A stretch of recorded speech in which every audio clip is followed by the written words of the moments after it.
Before we go on the tour today, the 75th celebration has been about really thinking back to how we started, the growth that we've had, all those other things. And so, of interest, last week I received some information from Ken Helming, a retiree, great pressman, all-around good guy.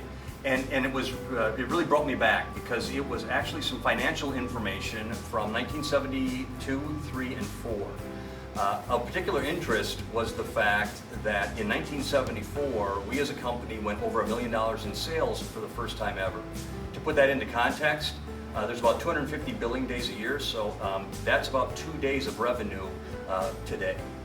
The other thing that really brought me back was that was the first 2 or 3 full years of us at West Avenue. And at that time, West Avenue was about 40,000 square feet. And today we've got 5 facilities, actually 6 that span about 400,000 square feet, just to, again, give you indication around growth. And that being said, here we are in Downingtown, where when we bought Monet just a few years ago, they were just kitty corner to where I'm standing right now in about 37,000 square feet of space. Today, what you'll be viewing is about 60,000 square feet of space with plenty of room to grow. So, you know what? That's what I've got on history. Let's go take a look.